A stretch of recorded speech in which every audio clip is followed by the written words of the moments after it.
વિદ્યાર્થી મિત્રો, આગળના લેક્ચરની અંદર આપણે ખૂબ સરસ મજાની વાતો કરી હતી. એમાં કાર્ય વિશેના બે લેક્ચરો આખા જોયા. હવે એક અગત્યનો મુદ્દો, આના ઉપરથી ઘણા બધા મુદ્દાઓ ઉષ્માના એન્થાલ્પીના જુદા જુદા મુદ્દાઓ આપણે જોવાના છે. તો આજનો આપણો મુદ્દો છે એન્થાલ્પી. તો ખરેખર એન્થાલ્પી એટલે શું? તો કે પહેલી ભાષામાં કોઈ પણ રાસાયણિક પ્રક્રિયા છે મિત્રો, જ્યારે ખુલ્લા પાત્રમાં થતી હોય અને ખુલ્લા પાત્રમાં થાય ત્યારે આપ જાણો છો, ખુલ્લા પાત્રમાં થતી હોય ત્યારે બધી બાજુ એના ઉપર લાગતું દબાણ જે છે એ દબાણ અચળ લાગે. અને અચળ દબાણ લાગતું હોય ત્યારે આની અંદર જે પ્રક્રિયા દરમિયાન ઉષ્માના ફેરફાર થાય, એ ઉષ્માનો ફેરફાર એનું નામ જ એન્થાલ્પી. પરંતુ યાદ રાખજો, અચળ દબાણે જે ઉષ્માનો ફેરફાર થાય એનું નામ જ એન્થાલ્પી ફેરફાર. ખરેખર એન્થાલ્પીની વ્યાખ્યા આપણે આપી શકતા નથી, પરંતુ એન્થાલ્પીનું સૂત્ર આવું છે: H = U + PV. H = U + PV. અને બીજી ભાષામાં મારે લખવું હોય તો હું આમ લખું કે પદાર્થની આંતરિક ઊર્જા U, આ ઇન્ટરનલ એનર્જી, આંતરિક ઊર્જા. આનો હજી એક આખો લેક્ચર બાકી છે આંતરિક ઊર્જાનો. ઇન્ટરનલ એનર્જી ખૂબ અગત્યનો મુદ્દો છે. આંતરિક ઊર્જા U અને દબાણ P તથા કદ V ના ગુણાકારથી મળતી કાર્ય ઊર્જાના સરવાળાને એન્થાલ્પી H કહે છે. ફરીવાર, પદાર્થની આંતરિક ઊર્જા U અને દબાણ P તથા કદ V, આ બેનો ગુણાકાર એને મિત્રો W કહેવાય. તમને ખબર છે, PV પ્રકારનું કાર્ય. પદાર્થની આંતરિક ઊર્જા U અને દબાણ P તથા કદ V ના ગુણાકારથી, આ બેનો ગુણાકારથી શું મળે? તો કે સાહેબ કાર્ય ઊર્જા. અને કાર્ય ઊર્જા આ બંનેનો જે સરવાળો છે, આ ઇન્ટરનલ એનર્જી, આ ઊર્જા છે, ઊર્જાની સાથે ઊર્જાની સરખામણી થાય. સરવાળો બાદબાકી ગુણાકાર ભાગાકાર ઊર્જા સાથે ઊર્જા ના થાય, PV ના ન થઈ શકે. પણ P અને V ના ગુણાકારથી મળતી જે કાર્ય ઊર્જા છે એને આ બંનેના સરવાળાને એન્થાલ્પી H કહેવામાં આવે છે. એટલે એન્થાલ્પીની એ રીતે વ્યાખ્યા બોલી શકાય. ફરીવાર, પદાર્થની આંતરિક ઊર્જા U અને દબાણ P તથા કદ V ના ગુણાકારથી મળતી કાર્ય ઊર્જાના સરવાળાને એન્થાલ્પી H કહે છે. ખરેખર મિત્રો બહુ પોઈન્ટ નોટ ડાઉન કરવા જેવો છે કે તમે H નું મૂલ્ય મેળવી ન શકો.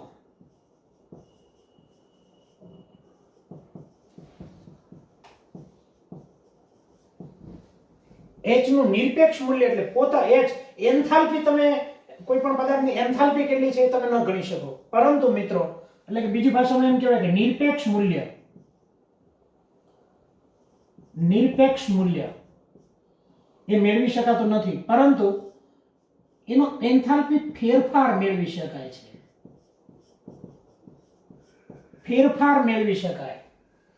હવે ફેરફાર મારે મેળવવો હોય તો આપ જાણો છો કે ડેલ્ટા H, આને હું ડેલ્ટા લગાડું તો આખા ગામને ડેલ્ટા લાગે, એટલે કે delta U plus delta PV. આ સૂત્ર આપણું અગત્યનું થયું, ફેરફાર વાળું. Delta H = delta U plus delta PV. આમની અંદર વિદ્યાર્થી મિત્રો બે શક્યતા છે. એક અચળ દબાણ હોય ત્યારે, અને આ પ્રક્રિયા અચળ દબાણે થાય. હજી થોડી વાર પહેલા જ હું બોલ્યો છું, એટલે તમારે 99% આનો જ ઉપયોગ કરવાનો છે. હું જે સૂત્ર લખું છું એ અચળ દબાણ હોય ત્યારે ડેલ્ટા P = 0, દબાણમાં થતો ફેરફાર શૂન્ય થાય. તેથી તમે જો આનો સાદુરૂપ આપણે આપી, delta H = delta U plus, જો આ ગુણાકારમાં તમારે ડેલ્ટા લગાડવાનો છો તો બે શક્યતા છે કે પેલા એકને અચળ રાખવાનો એક પદને અને બીજાને ડેલ્ટા લગાડવાનો. p ને મેં અચળ રાખ્યું, v ને ડેલ્ટા લગાડ્યો. હવે v ને મેં અચળ રાખ્યું, p ને મેં ડેલ્ટા લગાડ્યો. હવે બરાબર ધ્યાન આપો, આપણને ખબર છે દબાણ કેવું છે આમાં અચળ, એટલે ડેલ્ટા p 0. એટલે હું અહીંયા ડેલ્ટા p એટલે બરાબર શું લઈ શકીશ 0. એટલે આટલું પદ આખું શૂન્ય થઈ ગયું. એટલે આપણું સૂત્ર થયું delta h delta u plus p delta v. આ સૂત્રનો આપણે બહુ જ ઉપયોગ કરવાના છીએ. ડેલ્ટા h બરાબર delta u plus p delta v. ખાસ યાદ રાખજો ક્યારે અચળ દબાણે. અને આપ જાણો છો એન્થાલ્પીનો ફેરફાર જે છે એ એન્થાલ્પીનો ફેરફાર અચળ દબાણે જ થતો હોય છે. એ વસ્તુ તમને ખબર છે. એટલે દબાણમાં થતો ફેરફાર એ શૂન્ય લઈ લેવાનો. બીજી શક્યતા છે અચળ કદે. એનો અર્થ એમ થયો કદમાં થતો ફેરફાર ડેલ્ટા v 0. તો કદમાં થતો ફેરફાર ડેલ્ટા v 0 તમે લેશો તો આમ લખી શકાય delta h delta u plus ચાલો p અચળ રાખું છું ડેલ્ટા v અને એકવાર v અચળ રાખું છું ડેલ્ટા p. બટ તમે જાણો છો કે ડેલ્ટા v 0 તો અહીં 0 તમે મૂકી દેશો એટલે આટલું પદ 0 થઈ જશે. એટલે શું થશે delta h delta u plus v delta p. પરંતુ આનો ઉપયોગ કાંઈ છે નહીં આપણે. આ તો મેં તમને સમજાવવા માટે, કારણ કે એન્થાલ્પી એનો અર્થ જ એમ થયો અચળ દબાણે આપણે વાત કરીએ છીએ. એટલે તમારે આ સૂત્ર ખૂબ અગત્યનું છે. મોસ્ટ ડેલ્ટા h બરાબર delta u plus p delta v. ફરીવાર બોલો delta h delta u plus p delta v. ફરીવાર એન્થાલ્પીની સંજ્ઞા બોલો h. એન્થાલ્પીનું વ્યાખ્યા બોલી દો પદાર્થની આંતરિક ઊર્જા u અને દબાણ p તથા કદ v ના ગુણાકારથી મળતી કાર્ય ઊર્જાના સરવાળાને એન્થાલ્પી h કહે છે. એન્થાલ્પીનું સીધું મૂલ્ય એટલે કે નિરપેક્ષ મૂલ્ય મેળવી શકાતું નથી, પરંતુ એન્થાલ્પીના ફેરફાર માપી શકાય છે. ફેરફાર કરો છો તો અહીં ડેલ્ટા લાગુ પાડો તો આખા ગામને ડેલ્ટા લાગુ પડે. આનું સાદુરૂપ આપો તો બે શક્યતા છે. એકવાર દબાણને તમે અચળ રાખી શકો અને કદને અચળ રાખી શકો. દબાણ અચળ રાખો ત્યારે આ સૂત્ર આવે છે, કદ અચળ રાખો ત્યારે આ સૂત્ર આવે છે. પરંતુ આપણે જે એન્થાલ્પીની વાત કરીએ છીએ કોઈ પણ રાસાયણિક પ્રક્રિયા ખુલ્લા પાત્રમાં થતી હોય ત્યારે એની પર દબાણ અચળ લાગતું હોય. અચળ દબાણે જે ઉષ્માનામાં ફેરફાર થાય છે એને જ આપણે એન્થાલ્પી ફેરફાર કીધો છે. મિત્રો સાથે સાથે બહુ બીજા બે ત્રણ મુદ્દાઓને હાઇલાઇટ કરી દઉં છું તમને કે એન્થાલ્પી છે ને, એન્થાલ્પી એ અવસ્થા વિધેય છે.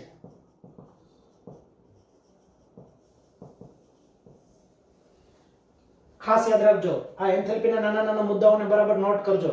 એન્થાલ્પી છે ને અવસ્થા વિધેય છે. આપણે અવસ્થા વિધેય પણ આખો બીજા લેક્ચરની અંદર બહુ સરસ મજાની વાતો કરી હતી કે અવસ્થા વિધેય એટલે શું, તો કે પદાર્થના કેટલા ગુણધર્મો એની અવસ્થા ઉપર આધાર રાખે.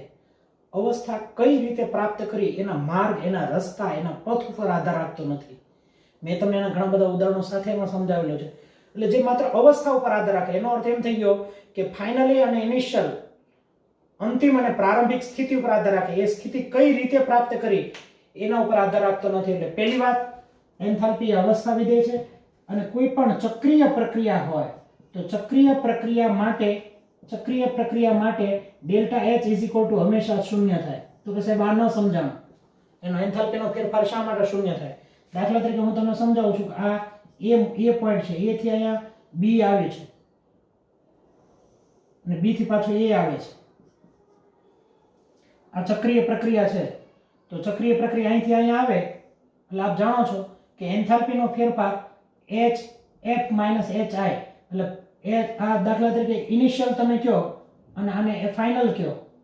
ફાઇનલ સોરી ચક્રીય પ્રક્રિયા છે એટલે ફાઇનલ એ આ થશે. એટલે બીજી વાત એક બીજો તમને મુદ્દો લખી દઉં છું અહીંયા. એન્થાલ્પીનો ફેરફાર આ રીતે પણ માપી શકાય. ડેલ્ટા h કઈ રીતે માપી શકાય, તો કે hp - hr. hp - hr નિપજોની enthalpy ઓછા પ્રક્રિયકની એન્થાલ્પી. નિપજ ઓછા પ્રક્રિયક. બીજું એક એન્થાલ્પીનો ફેરફાર શોધવા માટેનું સૂત્ર પણ એક વધારે એક હાઇલાઇટ કરાવી દઉં છું કે delta h hf - hi. Final minus initial, અંતિમ માઇનસ પ્રારંભિક. હવે ચક્રીય પ્રક્રિયા થઈ તો અંતિમે આ થયું અને પ્રારંભિકે આ જ બિંદુ થયું. એટલે આ બિંદુ જે છે એના મૂલ્યમાંથી એ બાદ કરો એટલે જવાબ 0 આવશે. બીજી વાત એન્થાલ્પી છે ને એ માત્રાત્મક ગુણધર્મ છે, માત્રાત્મક ગુણ છે. હવે આપ જાણો છો કે પદાર્થના કેટલા ગુણધર્મોના મૂલ્ય દ્રવ્યના જથ્થા પર આધાર રાખે છે. તો આ એન્થાલ્પી છે ને એ દ્રવ્યના જથ્થા પર આધાર રાખે, કારણ કે દ્રવ્ય વધે તો એની અંદરની ઊર્જા વધે. જો ઇન્ટરનલ એનર્જી એટલે અંદરની ઊર્જા પદાર્થની, આની અંદર ઊર્જા હોય છે આપણને ખબર નથી, કારણ કે આ પદાર્થ છે આની અંદર ઘણી બધી ઊર્જાઓ સંકળાયેલી છે. આ પદાર્થની અંદર કાઇનેટિક એનર્જી હોય છે, પોટેન્શિયલ એનર્જી હોય છે. કાઇનેટિક એનર્જીની અંદર એટલે ટૂંકમાં ગતિ ઊર્જાની અંદર રેખીય ગતિ હોય છે, ભ્રમણીય ગતિ હોય છે, આંદોલનીય ગતિ હોય છે. આવા ઘણા બધા પ્રકારની ઊર્જા આની અંદર સંગ્રહાયેલી છે. એટલે એ આપણે આમ ટચ કરે ખબર નથી પડતી, પરંતુ આનો આ ડસ્ટરને આપણે સળગાવો પછી તમે આમ ટચ કરજો કેટલી અંદર ઊર્જા છે આપણને ખબર પડશે. એટલે મારો કહેવાનો અર્થ એ પદાર્થ ઇન્ટરનલ એનર્જી છે દ્રવ્યના જથ્થા ઉપર આધાર રાખે. આ એક ડસ્ટરમાં જે ઊર્જા હોય એના કરતાં 5 ડસ્ટરમાં વધારે હોય, એનો અર્થ એમ થયો કે દ્રવ્યના જથ્થા ઉપર આધાર રાખે. અને આ દ્રવ્યના જથ્થા ઉપર આધાર રાખે એટલે h દ્રવ્યના જથ્થા ઉપર આધાર રાખે. એટલે વિદ્યાર્થી મિત્રો, આ માત્રાત્મક ગુણધર્મ છે, અવસ્થા વિધેય છે અને ચક્રીય પ્રક્રિયા છે. એના માટે એન્થાલ્પીનું મૂલ્ય હંમેશા, એન્થાલ્પીનો થતો ફેરફાર હંમેશા શૂન્ય હોય છે. તો ફરીવાર delta h hp hr, delta h hf hi, delta h delta u p delta v. આ એટલા સૂત્રો યાદ રાખજો. અવસ્થા વિધેય છે, માત્રાત્મક ગુણધર્મ છે, અવસ્થા ઉપર આધાર રાખે, અવસ્થા પ્રાપ્ત કરવાની પદ્ધતિ પર નહીં. ચક્રીય પ્રક્રિયા થતી હોય તો જે પ્રારંભિક બિંદુ હોય એ જ પાછો અંતિમ બિંદુ આવે, એટલે hf hi બંને સમાન થાય, એટલે એનો ડેલ્ટા h 0 થાય. અને માત્રાત્મક ગુણધર્મ છે કારણ કે એ દ્રવ્યના જથ્થા પર આધાર રાખે છે, દ્રવ્યના જથ્થા પર આધાર રાખે છે. અને આપણે ભણી ગયા છીએ બીજા લેક્ચરની અંદર કે પદાર્થના જે ગુણધર્મો દ્રવ્યના જથ્થા ઉપર આધાર રાખે અને માત્રાત્મક ગુણધર્મ દ્રવ્યના જથ્થાએ કઈ લેવા દેવા નથી, એ બધા વિશિષ્ટ ગુણધર્મો. તો સરસ મજાનો મુદ્દો છે, એને બરાબર લખી નાખજો મિત્રો. હવે નવી ટર્મ જોઈએ, એન્થાલ્પી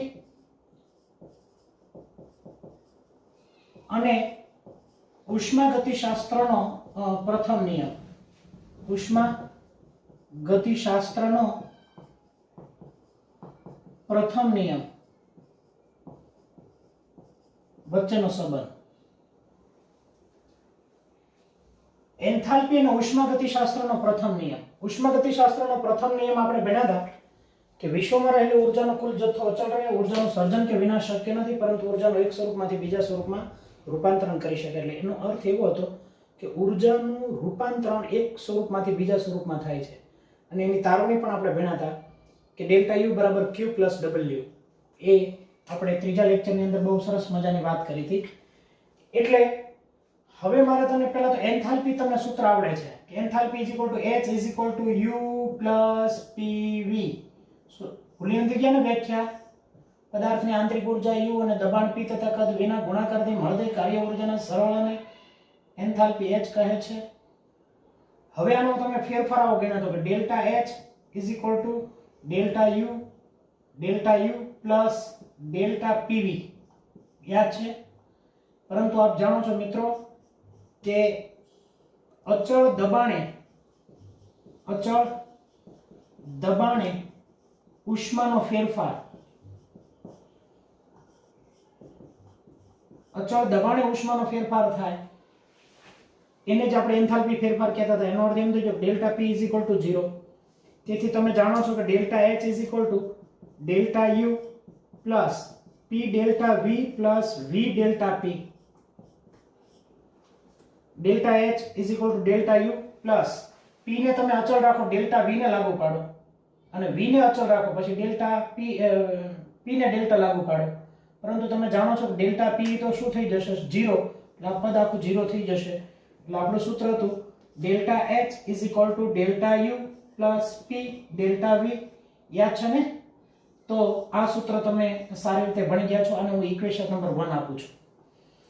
હવે મિત્રો ઉષ્માગતિશાસ્ત્રનો નિયમ ભણ્યા હતા u q plus w.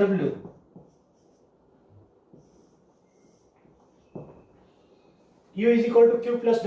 આને પણ તમે ડેલ્ટા લાગુ પાડો, ડેલ્ટા u બરાબર delta q plus delta w. હવે તમે જાણો છો અહીંયા બે વસ્તુ છે. અચળ દબાણ છે. અચળ દબાણે ઉષ્માનો ફેરફાર થાય તો એના માટે હું આમ લખી શકું કે delta you is equal to delta ક્યુ, પરંતુ અચળ દબાણે, જે અચળ હોય ને કોન્સ્ટન્ટ, એને નીચે સફિક્સમાં લખવાનું, પ્લસ અચળ દબાણ હોય ત્યારે કાર્ય જે છે, કાર્યમાં થતો ફેરફાર, તો આપણે એને આમ લખતા હતા P external into delta V. યાદ કરો, P ઇન્ટુ ડેલ્ટા V કાર્ય. દબાણ અચળ છે અને કદમાં ફેરફાર થાય એવા પ્રકારનું કાર્ય થયું. તો હું આમાંથી ડેલ્ટા ક્યુ ને હું સૂત્રોનો કરતા બનાવું, એટલે ડેલ્ટા ક્યુ, અથવા તો ઘણીવાર અહીંયા ડેલ્ટા ક્યુ કેપિટલ પણ લખવામાં આવે, એટલે એમાં ચિંતા કરવાની જરૂર નથી. Q suffix is equal to delta U, sorry બીજું, આમાં કદમાં વધારો થાય એટલે કાર્ય માઈનસ થાય, ઋણ કાર્ય થાય. કદમાં વધારો થાય એટલે પ્રણાલી દ્વારા કાર્ય થાય, એટલે માઈનસ કાર્ય, એટલે માઈનસ છે ડેલ્ટા ક્યુ નું સૂત્રને કરતા બનાવો, આ બાજુ આવશે એટલે પ્લસ ડેલ્ટા યુ બરાબર plus P delta V. P external લખો તો પણ ચાલે. આને હું ઇક્વેશન નંબર 2 આપું છું, સમીકરણ નંબર 2 આપું છું. હવે મિત્રો બરાબર ધ્યાનથી સમજો, અહીંયા delta U plus P delta V, અહીંયા delta U plus P delta V, આ બંને ઇક્વેશન સમાન છે. એટલે હું સમી એટલે સમીકરણ 1 અને 2 ને સર ખાવતા 1 અને 2 ને તમે સરખાવો એટલે મિત્રો આમ થશે delta U plus P delta V અને delta U plus P delta V. આ delta U plus P delta V બરાબર ડેલ્ટા એચ, એટલે કે delta H is equal to delta Q suffix P. આના ઉપરથી એક બહુ સરસ મજાનો મિત્રો હું સ્ટેટમેન્ટ અત્યારે રજૂ કરું છું કે અચળ દબાણે થતા ઉષ્માના ફેરફારને એન્થાલ્પી ફેરફાર કહે છે. જે આપણે સાબિત કરવાનું તો એ સાબિત થઈ ગયું કે કોઈ પણ રાસાયણિક પ્રક્રિયા જ્યારે ખુલ્લા પાત્રમાં થતી હોય ત્યારે મેં તમને કીધું હતું કે એના પર દબાણ કેવું લાગે છે, અચળ લાગે છે. અને અચળ દબાણે જ્યારે કોઈ પણ પ્રક્રિયામાં થતો જે ઉષ્માનો ફેરફાર છે એને એન્થાલ્પી ફેરફાર કહેવાય. એટલે આના ઉપરથી લખી શકાય અચળ દબાણે ઉષ્માનો ફેરફાર, ઉષ્માનો ફેરફાર ને એન્થાલ્પી ફેરફાર કહે છે. એટલે યાદ રાખો મિત્રો, અચળ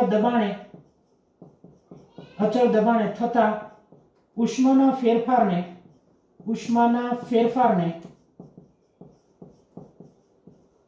એન્થાલ્પી ફેરફાર કહે છે. એન્થાલ્પી ફેરફાર કહે છે. એટલે આ બરાબર સમજી વિચારીને બરાબર તૈયાર કરી નાખવાનું છે. ફરીવાર કોની વચ્ચેનો સંબંધ છે અત્યારે? એન્થાલ્પી અને ઉષ્માગતિશાસ્ત્રનો પહેલો નિયમ. આની પછી એન્થાલ્પી અને મોલ વચ્ચેનો સંબંધ પણ આવશે. એટલે જુદા જુદા સંબંધો બરાબર યાદ રાખવાના. બોલો, H = U + PV અને ડેલ્ટા લાગુ પડી તો આખા ગામને ડેલ્ટા લાગુ પડી, પરંતુ અચળ દબાણ થાય એટલે દબાણમાં થતો ફેરફાર 0 થયો. એટલે આપણું પહેલું સૂત્ર ડેલ્ટા H બરાબર delta U + P delta V. ઉષ્માગતિશાસ્ત્રનો પહેલો નિયમ U = Q + W, delta U બરાબર ડેલ્ટા Q + ડેલ્ટા W. બધાને ડેલ્ટા લાગુ પડ્યા, પરંતુ દબાણ અચળ છે એટલે અચળ દબાણ ઉષ્માનો ફેરફાર લખ્યો મેં.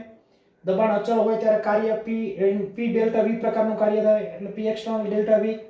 આનું તમે સાદુરૂપ આપ્યું, બેની સરખામણી કરી, એના ઉપરથી એમ આવે કે અચળ દબાણે થતા ઉષ્માના ફેરફારને એન્થાલ્પી ફેરફાર કહે છે. તો આ ઉષ્માગતિશાસ્ત્રનો પ્રથમ નિયમ અને એન્થાલ્પી વચ્ચેનો સંબંધ બરાબર તૈયાર કરવાનો છે. એન્થાલ્પી ભણ્યા પછી એનું ખરેખર એપ્લિકેશન, એના દાખલાઓ કેવા પ્રકારના પૂછાય છે એ દાખલાઓ બરાબર આપણે તૈયાર કરવાના છે. તમે એક આવું સૂત્ર ભણી ગયા છો, delta H = delta U + delta PV. હવે PV પ્રકારનું કાર્ય હોય એટલે બીજી ભાષામાં તમે આમ પણ લખી શકો કે delta H = delta U + P2 V2 - P1 V1. PV માં થતો ફેરફાર એટલે અંતિમ P2 V2 એટલે અંતિમ અવસ્થા માઇનસ પ્રારંભિક અવસ્થા. હવે બરાબર યાદ રાખો મિત્રો કે તમને સરકારશ્રીએ આંતરિક ઉર્જા આપી દીધી છે. ડેલ્ટા U તમને આપી દીધું છે. ડેલ્ટા U કહેવાય, ડેલ્ટા E પણ બોલાય. અંતિમ અવસ્થા એટલે અંતિમ અવસ્થાનું દબાણ અને કદ પણ તમને આપી દીધું. દબાણે આપી દીધું, કદ પણ તમને આપી દીધું. પ્રારંભિક અવસ્થાનું દબાણ અને કદ બંને આપી દીધા. એટલે આ બધા જ પદ તમે જાણો છો એટલે તમને ડેલ્ટા એચ મળી જશે. એટલે આમ લખી શકાય ડેલ્ટા યુ એટલે 30 સરકારશ્રી આપી દીધેલું છે વત્તા P2 એટલે અંતિમ દબાણ 4 ગુણ્યા અંતિમ કદ એટલે 5 એટલે 5 ચોક 20 માઈનસ પ્રારંભિક દબાણ અને પ્રારંભિક કદ 3 અને 2 એટલે 6 આનો તમે સાદરૂપ આપો એટલે 30 વત્તા 20 માઈનસ 6 એટલે 14 ટોટલ આવ્યા 44. તો આ તમારો 44 જવાબ એ તમારી એન્થાલ્પી મળી ગઈ. તો આવી રીતે દાખલો એક ગણી શકાય. બીજો દાખલો તમારી સમક્ષ આ લખેલો જ છે. રકમ એટલા માટે હું લખી રાખું છું ટાઈમ આપણો બગડે નહીં, ટાઈમ વેસ્ટ ન થાય એટલા માટે. બહુ એક સરસ મજાનો શબ્દ છે એક આદર્શ વાયુ. આદર્શ શબ્દ લખાય ને એટલે એના ઉપર બરાબર થોડુંક ફોકસ કરવાનું. એક આદર્શ વાયુ સમતાપી વિસ્તરણમાં 25 ડિગ્રી સેલ્સિયસ તાપમાન ફિક્સ જ છે 25 ડિગ્રી સેલ્સિયસ તાપમાન, ત્યારે કદ 1 લિટરમાંથી 10 લિટર થાય છે તો તેનો એન્થાલ્પી ફેરફાર ગણો. હવે બરાબર યાદ રાખજો મિત્રો કે જ્યારે એક કોઈ આદર્શ વાયુ હોય અને સમતાપી હોય અને એનું વિસ્તરણ થતું હોય તો હંમેશા એનો ઉષ્માનો ફેરફાર શૂન્ય થાય. પરંતુ આપણે સમજીએ શા માટે એ આપણે એક મુદ્દો જોઈ લઈએ પહેલા. ચાલો હવે આપણું સૂત્ર છે આપ જાણો છો delta H is equal to delta U plus delta PV.